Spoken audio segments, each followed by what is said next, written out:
సాయి బాబా గారు గౌరవనీయులు తమ్ముడు యువకుడు ఉత్సాహవంతుడు రవీందర్ యాదవ్ గారు అదేవిధంగా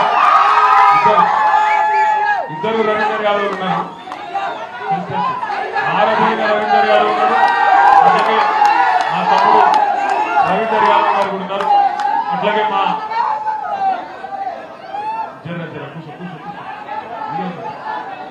విద్యార్థి విభాగం రాష్ట్ర అధ్యక్షుడు గెల్లు శ్రీనివాస్ యాదవ్ గారు, గెల్లు శ్రీనివాస్ యాదవ్ గారు, వేదిక పైన ఉన్న వివిధ డివిజన్ల పార్టీ అధ్యక్షులు, వేదిక మీద ఉన్న సీనియర్ నాయకులందరికీ, మహిళా నాయకురాళ్ళకి, ఎవరెవరి పేర్లు అయితే చెప్తలేనో వాళ్ళు మనసులోనే తిట్టుకోవాలి, బయటికి తిట్టుకోవద్దు అని కోరుతూ, అట్లాగే వేదిక ముందున్న మా అన్నదమ్ములకి, ఆడబిడ్డలకి, అట్లాగే మా పత్రికా మిత్రులకి పేరు పేరున ఈరోజు ఇదే ఉన్నది బాధ. Okay okay okay right right right okay okay ఈ జోష్ అంతా చూపెట్టాల్సింది ఎలక్షన్లకు, ఇక్కడ కాదు. ఎలక్షన్లు చూపెట్టాలి జోష్ తప్ప ఇక్కడ ఈయన పేరు చెప్పు, ఆయన పేరు చెప్పు వాటితోనే కాదు. పేరు పేరున ఎమ్మెల్యే, మీరు గెలిపించిన ఎమ్మెల్యే పార్టీని వదిలిపెట్టిపోయినా అన్నా మేమున్నాం, కేసీఆర్ నాయకత్వంతోనే మేముంటామని చెప్పి వచ్చిన మీ అందరికీ నా శిరస్సు వచ్చి హృదయపూర్వకంగా ధన్యవాదాలు తెలియజేస్తాను. గెలిపించింది మీరు, కష్టపడ్డది మీరు. మాట్లాడండి ప్లీజ్ మాట్లాడండి. గెలిపించింది మీరు, కష్టపడ్డది మీరు. వేల మంది కష్టపడితే ఒక్కరు ఎమ్మెల్యే అవుతారు. అట్లాగే కేసీఆర్ గారి నాయకత్వంలో 10 ఏళ్లలో హైదరాబాద్ మహానగరంలో ఒకవైపు అభివృద్ధి, మరొక వైపు సంక్షేమ కార్యక్రమాలను బ్రహ్మాండంగా చేసుకుంటూ మనం ముందుకు సాగినాం. 2014లో ఆనాడు కూర్చోండి అమ్మా, డిస్టర్బ్ చేయకండి, కూర్చోండి మధ్యలో. తమ్ముడు కూర్చోండి బయట जाओ जरा, बैठ जाओ, मुंगड़ కూర్చో अरे बैठ जाओ भाई, क्या कर रहे हो, बैठ जाओ बैठो आराम से बैठो. మీరు కూడా కూర్చోండి ప్లీజ్, కూర్చోండి. వెనకాల కూర్చున్న వాళ్ళు కంటే ముందు కూర్చోండి. మీరు పక్కన జరగండి, కూర్చోండి లేదా పక్కన జరగండి. కూర్చోండి లేదా పక్కన జరగండి. కూర్చోండి తమ్మి. 2014లో ఆనాడు తెలంగాణ రాష్ట్రం వచ్చిన తర్వాత పెద్దలు కేసీఆర్ గారి నాయకత్వాన్ని రాష్ట్ర ప్రజలు సంపూర్ణంగా ఆశీర్వదించి, మీరు రాష్ట్రాన్ని సాధించిన నాయకుడు, మీ చేతుల్లోనైతేనే రాష్ట్రం భద్రంగా ఉంటుందని చెప్పి ఆనాడు కేసీఆర్ గారిని ముఖ్యమంత్రిగా చేయడానికే ప్రజలు తీర్పునియడం జరిగింది. కానీ గ్రేటర్ హైదరాబాద్ లో ఆ రోజు మనకిద్దరే ఎమ్మెల్యేలు ఉండే. ఒకరు పద్మారావు గారు, మరొకరు మల్కాజ్గిరిలో కనకారెడ్డి గారు.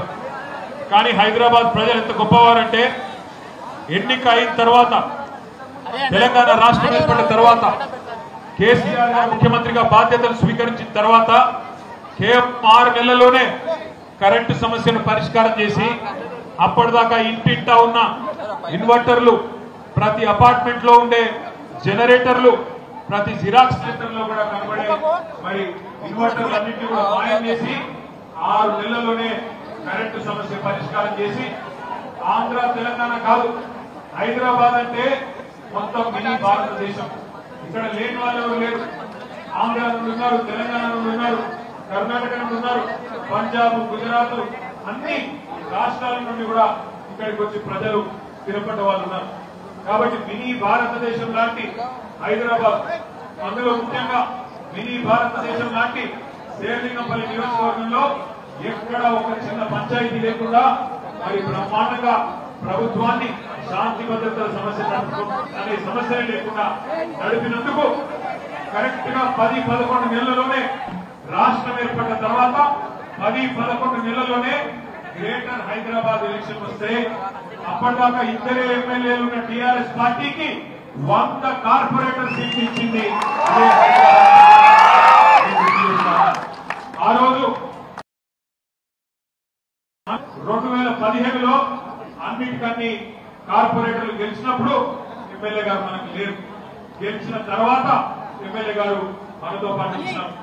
ఎమ్మెల్యే గారు మనతో పాటు చేరితే మనం కూడా ఆయన గౌరవించి మళ్ళీ 2018లో ఆయనకే టికెట్ ఇచ్చి గెలిపించుకున్నాం. 2018 ఎన్నికల తర్వాత ప్రభుత్వం వచ్చిన తర్వాత మీ శేర్లింగంపల్లి ఎమ్మెల్యే గారికి ఆనాడు క్యాబినెట్ ర్యాంకుతో సమానమైన ప్రభుత్వ విప్ పదవిని కూడా ఇచ్చి గౌరవించింది పెద్దలు కేసీఆర్ గారు. కేవలం ఆయన ఒక్కడికే పదవి కూడా కాదు, 10 ఏళ్లలో హైదరాబాద్ మహానగరంలో అందులో ముఖ్యంగా శేర్లింగంపల్లి నియోజకవర్గంలో ఎన్ని అభివృద్ధి కార్యక్రమాలు జరిగినాయో ఒక్కసారి గుర్తు చేసుకోమని చెప్పి ఇవాళ మీరు ఏ సినిమాకి పోయినా ఏ వీడియో హైదరాబాద్ చూసినా అందులో కనబడే హైదరాబాద్ మహానగరం ఒక దుర్గం చెరువు బ్రిడ్జ్ గాని అండర్ పాస్ గాని అన్ని కూడా ఉన్నది మీ శేర్లింగంపల్లి నియోజకవర్గంలో అనే మాట నేను మీకు గుర్తు చేస్తా ఉన్నా. ఏ సినిమా చూసినా తెలుగు సినిమా అందులో ఖచ్చితంగా కనబడేది మీ శేర్లింగంపల్లి నియోజకవర్గం. కరెక్టా కాదా? శేర్లింగంపల్లి అంటే అభివృద్ధికి నమూనాగా మారింది. శేర్లింగంపల్లి నియోజకవర్గం అంటే మొత్తం హైదరాబాద్ నగరంలో జరిగిన అభివృద్ధికి ఒక మచ్చుతునకగా ఒక ఉదాహరణగా మిగతా అన్ని ప్రాంతాల్లో కూడా చెప్పుకునే విధంగా 9,500 కోట్ల రూపాయలతో, ఒకటి కాదు రెండు కాదు, ఒక్క నియోజకవర్గంలో 9,500 కోట్ల రూపాయలతో అభివృద్ధి సంక్షేమ కార్యక్రమాలు కేసీఆర్ గారి నాయకత్వంలో మనం చేసుకున్నాం. ఫ్లైఓవర్లు కట్టుకున్నాం, బ్రిడ్జిలు కట్టుకున్నాం, అండర్ పాస్లు కట్టుకున్నాం, లింక్ రోడ్లు వేసుకున్నాం, సివరేజ్ ట్రీట్మెంట్ ప్లాంట్లు కట్టుకున్నాం, మోరీలు కట్టుకున్నాం, నీళ్లు లేని కాడ నీళ్లు ఇచ్చుకున్నాం, కొత్త వాటర్ ట్యాంకులు కట్టుకున్నాం. పేదవారిని కడుపులో పెట్టుకుని చూసుకునే విధంగా 20,000 లీటర్ల వరకు మంచినీటికి మీరు బిల్లు కట్టే అవసరం లేకుండా బ్రహ్మాండంగా ఫ్రీగా మంచినీళ్ళు కూడా ఇచ్చింది కేసీఆర్ ప్రభుత్వం. అట్లాగే ఇవాళ ఈరోజు కాంగ్రెస్ ప్రభుత్వం వచ్చినాక ఏం చేసింది అనేది తర్వాత విషయం. కానీ కేసీఆర్ ప్రభుత్వంలో పేదలు ఎక్కడైనా ప్రభుత్వ భూముల్లో తెలుసో తెలియకో ఒక గుడిసె వేసుకుంటే, ఒక చిన్న గూడు కట్టుకుంటే 1,00,000 మంది పేదవారికి పట్టాలిచ్చి వారిని కడుపులో పెట్టుకొని చూసుకున్నది కేసీఆర్ ప్రభుత్వం. జీవో నంబర్ 58 ద్వారా, జీవో నంబర్ 59 ద్వారా కడుపులో పెట్టుకొని చూసుకున్నది పేదవారిని కేసీఆర్ ప్రభుత్వం. 200 రూపాయల పెన్షన్ ఉంటే దాన్ని 2,000 రూపాయలు చేసుకున్నాం. అట్లాగే ఎన్నో సంక్షేమ కార్యక్రమాలు.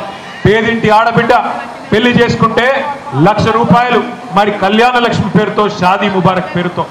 సర్కారు దవాఖానకు పోయి ప్రసూతి అయితే కేసీఆర్ కిట్టు పేరుతో ఆ బిడ్డకు మరి పుట్టిన తల్లికి సౌలత్. అట్లాగే ఆడబిడ్డ పుడితే 13,000, మగ పిల్లోడు పుడితే 12,000. ఎన్నడూ కూడా కులం మతం పేరు మీద రాజకీయం చేయలేదు, ప్రాంతం పేరు మీద రాజకీయం చేయలేదు కేసీఆర్ ప్రభుత్వం. ఏం చేసినాం మనం అన్నాడు? ఆడపిల్లలుంటే దసరా బతుకమ్మ వస్తే హిందూ స్త్రీలైతే, హిందూ ఆడబిడ్డలైతే వారికి బతుకమ్మకు ఒక కానుక బతుకమ్మ చీర రూపంలో ఉండేది. అదే ముస్లిం పేదలైతే రంజాన్ తోఫా వచ్చేది మీ ఇంటికే. అట్లాగే క్రిస్టియన్స్ అయితే క్రిస్మస్ గిఫ్ట్ వచ్చేది.